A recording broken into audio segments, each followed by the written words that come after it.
What is up, everyone? Welcome back to another video today, and in this video we are doing the 73rd installment of Random Model Airports. Today we're going to be doing the Milwaukee General Mitchell International Airport. Thank you to Mr. Green Aviation Boy and Aviation MKE for suggesting this airport. If you have any new suggestions, please leave them in the comments below. So Milwaukee's been on my radar for quite a few months now, and I was wanting to do it back when they had their JetBlue service, but that has since been discontinued, so we won't have any JetBlue E220s in this update, unfortunately.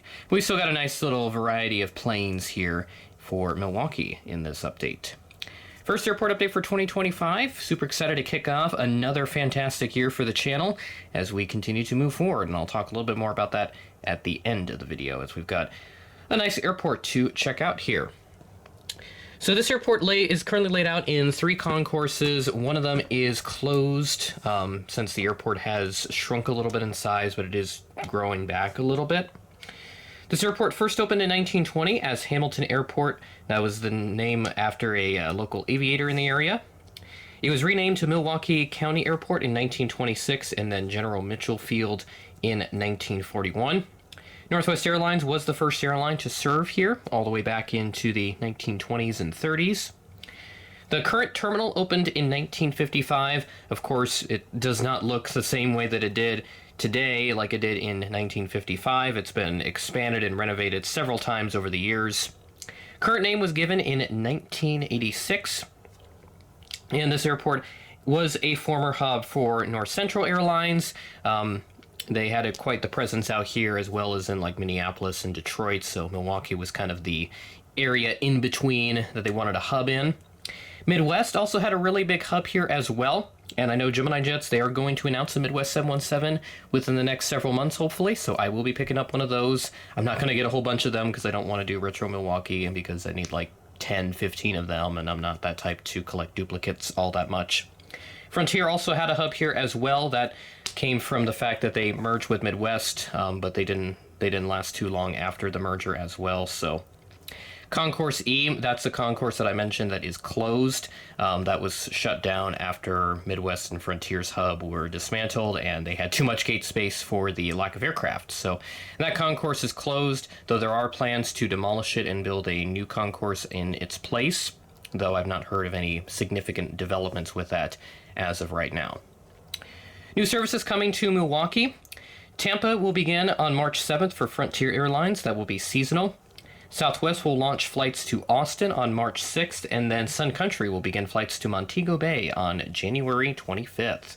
So they have a couple international flights here, and there is a separate building for their international flights, which we'll take a look at here in this part of the update.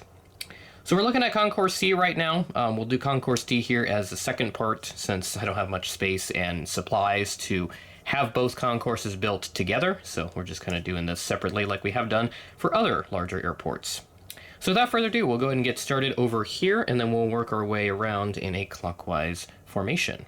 Starting off at Gate Charlie 10, we have this United Express CRJ 200 wearing the Evo Blue livery. This aircraft arrived in from Chicago O'Hare as Flight 5555. And this aircraft arrived in at 6:28 p.m. ahead of a scheduled 6:50 p.m. arrival, a former PSA CRJ 200 for American, now with United. This United A319 arrived in from Denver as Flight 1836, parked at Gate Charlie 12 today. This arrived in at 1:21 p.m. ahead of a scheduled 1:35 p.m. arrival and registered November 845 Uniform Alpha. I believe Gemini did do this one back in the days of the Unicon livery being the prominent livery. And then our last United aircraft right here at Charlie 14 is this United Express Embraer 175, which came in from Newark as Flight 3533, operated by Republic Airways, at 4:18 p.m. ahead of a scheduled 4:58 p.m. arrival. Now moving to our Southwest section here, we have 4 Southwest planes, so there will be a special livery since I have one of each type, 700, 800, and a MAX 8. This Southwest 738 came in from Denver as Flight 4047 at 1:52 p.m. ahead of a scheduled 2:05 p.m. arrival and is parked at Gate Charlie 19 today. Moving on over to Charlie 21 is our special livery today, and it's Florida 1. Been a long time since I've used it. This aircraft is now fitted with split tips, and it's been that way for at least the last couple of years, if I remember right. So this aircraft does have the scimitar winglets now, and this model, of course, is kind of outdated. But I'm not going to get rid of it until Southwest repaints this onto an 800, which I'm assuming they will here in the near future, but haven't heard any immediate plans for Florida 1 and the other remaining 700 state liveries to be repainted onto an 800 soon. This aircraft arrived in from Las Vegas. This flight 3136 at 2:21 p.m. at the scheduled 2:30 p.m. arrival. And then moving on up, we have another 737-700 for Southwest, this time in the normal livery.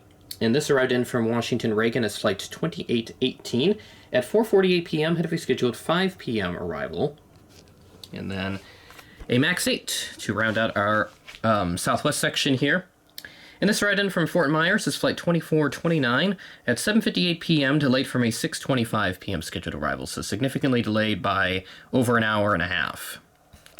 And then our last aircraft, at least at the main section for Concourse C here, is a Sun Country 737-800 in the Tide Pod livery, parked at Charlie 11, which is their gate that they use for their domestic flights. This arrived in from Fort Myers as flight 174 at 8:59 a.m. ahead of a scheduled 9:39 a.m. arrival. And then move on over to the international terminal here, which, terminal in air quotes, if you can even call it that. It's just a separate building away from the main terminal here. And we have this blue livery Sun Country 737-800, which these are becoming less common as they continue to repaint them into the Tide Pod livery. And there's also one painted with a Minnesota Golden Gophers special livery that just surfaced about a week ago now.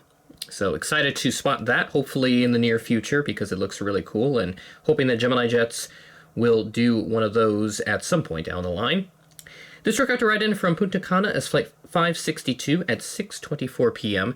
ahead of a scheduled 6:29 p.m. arrival. And this aircraft now does wear the same livery as the other Sun Country aircraft that I have in this update, but because I only have one of the blended winglets with a Tide Pod livery, I figured I'd just use the blue livery one because I haven't used that in a very long time.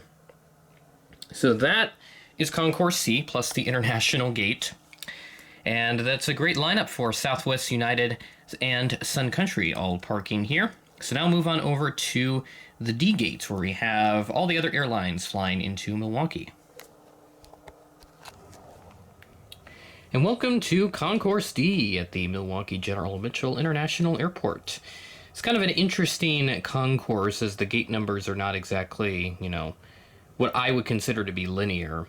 We have some numbers that we jump around and then skipped numbers and all that. So it's kind of a wonky setup, if you will, with the gate numbers, but otherwise really awesome lineup for Spirit, Delta, Frontier, and American. And you can see Delta and American have their own sections in the concourse here, and then Spirit and Frontier, I guess, really only get one or two gates each. So whatever is left is what they get.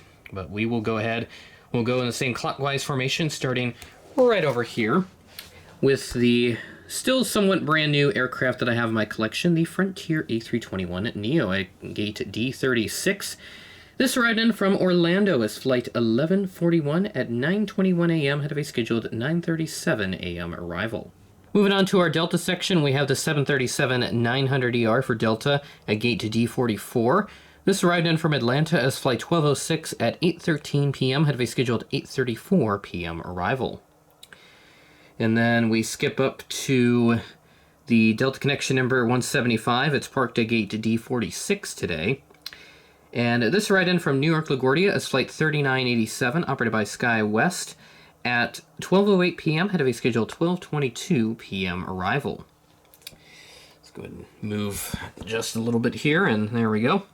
Now move on to this A320 for Delta, and this aircraft today is parked at D47. This arrived in from Detroit as flight 1343 at 4:52 p.m. ahead of a scheduled 5:10 p.m. arrival. And then up to D48 now with this Delta connection number 170, coming in from Detroit as well as flight 5598, operated by Republic, at 1:02 p.m. ahead of a scheduled 1:12 p.m. arrival. And then a Delta CRJ-900 doesn't have the jet bridge attached just yet, so we'll pretend that he's just pulling into the gate, so the jet bridge will be attached momentarily. This CRJ-900 is up at gate D45, arriving in from Minneapolis as flight 5400, operated by Endeavor Air, at 10:13 a.m. ahead of a scheduled 10:29 a.m. arrival. And then our lone Spirit aircraft for this update. Try to move my head shadow out of the way. It's not really working out the best, but there we go. That's kind of the best I can do here. So this is a D-43. This aircraft arrived in from Fort Lauderdale is flight 1461 at 10:35 p.m. and have a scheduled 10:45 p.m. arrival.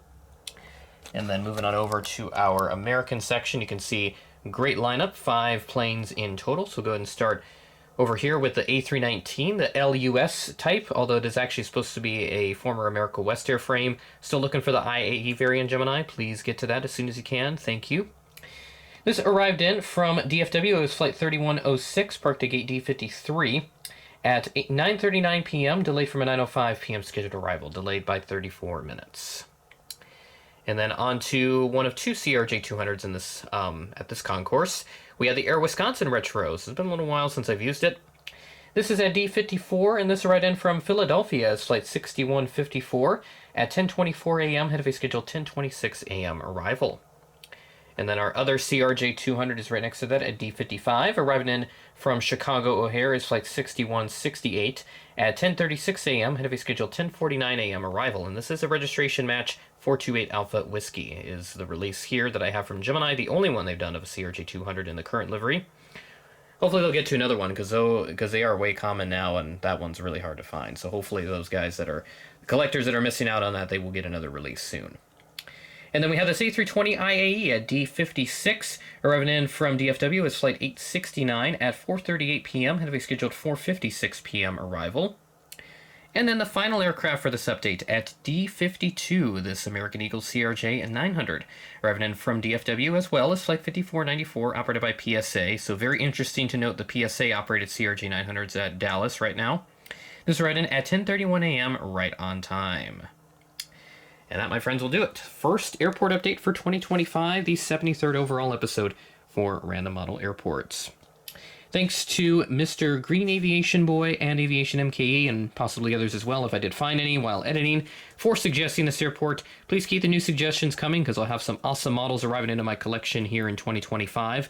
Excited to get those in, and we'll be able to do more fantastic Random Model Airports as we head further into this year. Excited for the direction that this series is going to take, and certainly be excited to see the options for this series long term as we look at future commitments and other opportunities for this series. With that being said, that is the end of the video. Thanks for watching, and I will catch you in the next video.